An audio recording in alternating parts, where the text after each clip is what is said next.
Boa tarde, Ramon. Boa tarde, Pacho. Matheus Macarrone, da Folha de São Paulo. Eu gostaria de fazer uma pergunta para o Ramon e uma para o Pacho, se eu pudesse. Ramon, a gente sabe que a sua personalidade é muito serena. Você é um cara que raramente responde críticas, principalmente destrutivas. Eu vi que em toda a sua carreira profissional, você tem o que eu chamo de fiscais de esforço, que é o pessoal que fala, não, mas que o Ramon não treina assim, que o Ramon não faz dieta. Quando você ganha o título do Olímpia, se torna o melhor do mundo, consagra seu nome como o maior da história do fisiculturismo brasileiro, dá vontade de mandar todo mundo, assim, às vezes, sabe, os haters um pouco? Sei que você jamais faria isso. Cara, vontade dá, mas a melhor forma que você consegue responder eles é fazendo isso que a gente fez. Acho. Eu gostaria de saber assim, eu lembro que o Zancanelli falou uma vez que ele fechou a parceria com você porque ele viu a primeira pessoa que amava mais fisiculturismo do que ele mesmo. Então você é um cara muito apaixonado pelo esporte, é um cara que teve a vida de atleta também. E, infelizmente as lesões se tiraram, né, dos palcos. E eu queria saber o que representa esses dois títulos do Olímpia para você, e se você enxerga como meio que a missão que você queria concluir, que você entendeu que outras pessoas deveriam concluir, e você foi o degrau para que essa pessoa pudesse atingir esse seu objetivo.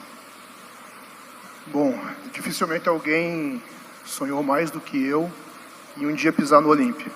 Eu sabia das limitações que eu tinha, e do período que eu fui atleta, eu entreguei minha vida a ser atleta. O meu sonho, dentro das minhas limitações, era pisar no palco do Olímpia. Esse era meu sonho. E ao longo dos anos, quando eu tive muitas lesões, eu me lembro de muitas vezes estar questionando a Deus o porquê daquilo. Até que eu tive lesões mais graves, que realmente eu encerrei minha carreira e comecei a me dedicar como treinador. Eu encerrei minha carreira em 2018. Em 2021 Em 2018 eu já tive meu primeiro atleta profissional. Em 2021 eu já tive o Zancanelli, que foi meu primeiro atleta no Olímpia. Em 2022 eu já estava com o Ramon sendo top 2 no Olímpia. Em 2018, quando ele se aposentou, ele já estava se preparando para ser meu treinador, prova, tanto que ele que me entregou o Procard. E eu que entreguei o Procard para o Ramon em 2018. E então eu vi que rapidamente eu já alcancei o que era o meu maior sonho assim como treinador. E eu via, né, que esse era o caminho que Deus tinha preparado para mim. E eu nunca levei a preparação deles como uma preparação. Eu trabalho com o sonho dele. É um menino que saiu lá do Acre, que sonha em ganhar o mundo, que sonha com o Mr. Olímpia. E quando a gente olha dessa forma, a gente tem uma entrega muito maior.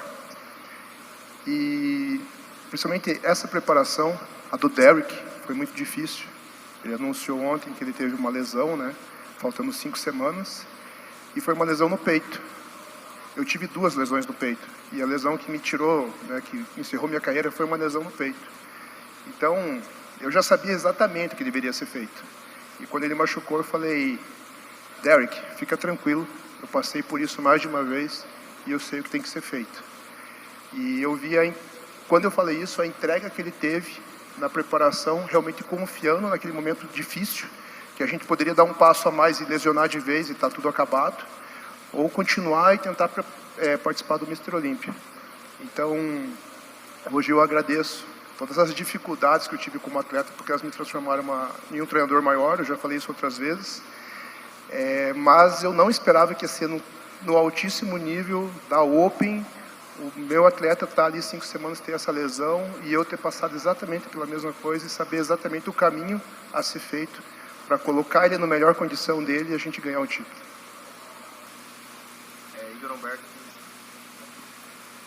Igor Humberto, TMC. Posso começar fazendo a pergunta? Igor Humberto. Cara, eu queria fazer uma pergunta que é, tipo assim, como é que você lida com essa expectativa?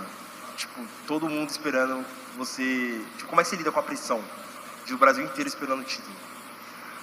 Cara, de início eu me preocupava muito com as críticas e tudo, toda essa pressão, né? Eu queria saber muito o que o público queria, então eu acabei deixando de fazer algumas coisas que era para mim fazer, então não estou lidando com o público.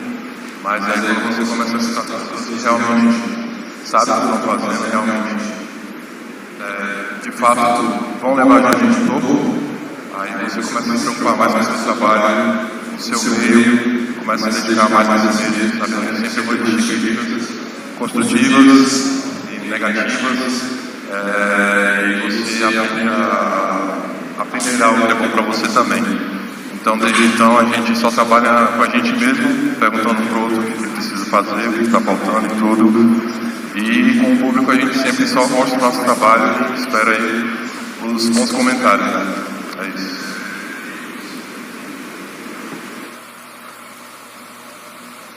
Oi, aqui, Bianca Molina, TNT Esportes. Primeiro, parabéns para vocês. Na abertura aqui, se falava sobre o Brasil ser o país, ser a nação mais apaixonada pelo fisiculturismo, mas a gente sabe que ainda há muito preconceito e resistência no momento de encarar, aceitar a modalidade como uma prática esportiva.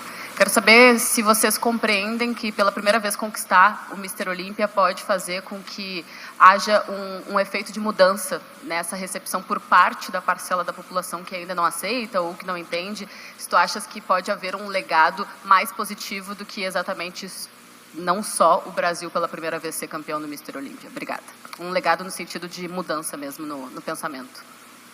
Então, voltando novamente no início, ainda poucas pessoas apoiavam, poucas pessoas assistiam, né, o fisiculturismo, mas esse trabalho que a gente desenvolveu durante os anos, o público veio aumentando, as academias vieram crescendo mais, a busca por suplementos e tudo relacionado ao fisiculturismo, nutrição e tudo, veio crescendo também. Isso mostra o quanto que o nosso trabalho consegue chegar longe, inspirar e motivar pessoas. Para alguns ainda é um tabu, para alguns ainda é um caminho que não querem trilhar, mas a gente mostra que sim, é possível chegar lá trabalhando certo, trabalhando corretamente e com os melhores também. Bom, eu sempre vi treinar o Ramon como estar à frente da seleção brasileira. A cobrança, a responsabilidade eu encarava como isso.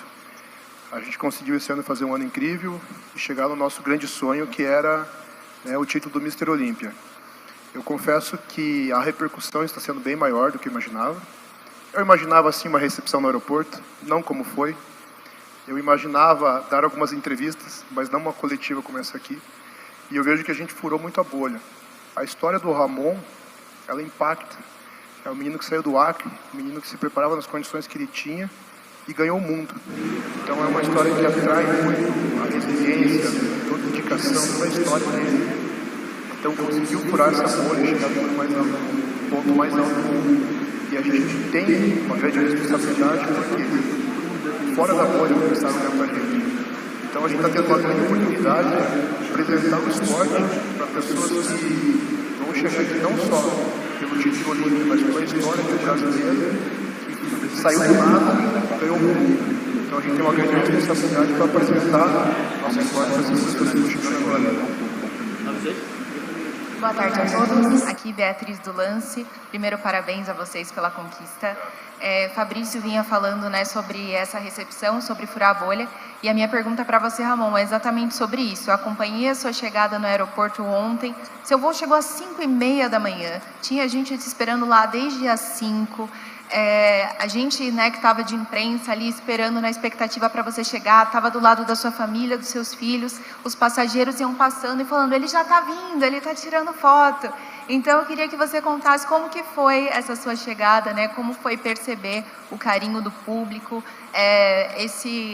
essa tietagem, né, o pessoal querendo tirar foto e celebrar essa conquista contigo, né, e o tamanho de tudo isso frente à história que você tem com esse esporte. Obrigada e parabéns mais uma vez. Para mim é difícil estar caindo, né, nesse título, né, como eu estava comentando com o pessoal que a gente estava conversando. Por enquanto ainda é um título de top 1, ainda não tem essa visão de caramba, a gente é o número 1 do mundo. Né? E a gente é o primeiro a trazer esse título do Brasil. Então, para mim, o público sempre acompanha o nosso trabalho. Né? Como o Paty falou, também não acreditava que chegaria a esse ponto de tantas pessoas assim. Mas me senti muito feliz, muito abraçado por todos ali, sabe? Saber que todo mundo estava acompanhando, estava esperando chegar para tirar uma foto lá, ver a gente de perto para ver o título, né? Que todo mundo esperou. Então, só muita felicidade e aquela sensação de missão cumprida. Boa tarde, Ramon. Primeiramente, parabéns pelo título. Meu nome é Chaneta, sou do Movimento Verde e Amarelo. Batendo nessa tecla da torcida, o quão você acha que agora o público vai crescer nas competições de fisiculturismo e o quão ter uma torcida ali, ter alguém torcendo por vocês faça a diferença? Eu não entendi muito bem a pergunta, pode repetir, desculpa. Qual seria a importância que vocês terem a torcida aí do lado de vocês e se você acha que esse exercício vai aumentar o público nas competições e o público nas redes sociais, as redes sociais das competições e tudo mais? Cara, o público é muito importante. É a mesma coisa que você, qualquer artista chegar no show, fazer seu show e não escutar um aplauso nem nada, isso é muito ruim. Mas quando você escuta os aplausos, aquela gritaria, aquela energia, aquilo você toma para si como uma energia também, uma motivação de ver que todo mundo está torcendo, te faz ser outra pessoa no palco, faz ser, caramba, estou sendo visto aqui, então é para vocês, toma, é para vocês. E o público vem crescendo mais, porque a gente sabe como a gente está trabalhando, sempre mostrando nossos vídeos, né? E como vem crescendo bastante, e a gente mostrou que é possível, sim, batalhar com exceções, sempre colocar Deus à frente, e tudo vai se realizando com o tempo. E acredito que eles também querem fazer a mesma coisa agora, porque viram que é possível isso acontecer. Boa tarde. Aqui. Oi. Boa tarde. Primeiro, parabéns para vocês pela conquista. A gente sabe que para um atleta, a conquista, às vezes, não mostra todo o processo que foi para chegar até ali. E hoje em dia no esporte a gente vê que a parte psicológica ela é muito importante no processo de preparação de qualquer atleta. Você tem participado do Mr. Olímpia já há alguns anos. E como que foi para você a preparação na parte psicológica? Porque você bateu na trave há alguns anos até a sua conquista agora. Como que foi para manter o psicológico preparado para você subir no palco mais uma vez e dessa vez conseguir levar o Olímpia? Com o tempo a gente vai adquirindo maturidade, conhecimento do que a gente está fazendo. Né? A tendência é tudo muito novo, então você tem um surpresa, isso é muito normal, mas com o passar do tempo, suas conquistas, o trabalho que você executa, você consegue ficar mais tranquilo, né? Principalmente quando você faz menos 100%, você não se preocupa com nada, porque você sabe que você fez 100%. E a parte psicológica é muito importante, porque antes do corpo vem a mente, de qualquer ação, vem o pensamento. E você tem que estar pronto para tudo, para as quedas, para as vitórias. E a gente tem acompanhamento psicológico que faz muita diferença, faz você enxergar coisas que você vê como bloqueios, que na verdade não são bloqueios, é você que coloca aquilo como bloqueio. E tem muita coisa para se conquistar, basta você trabalhar somente para isso.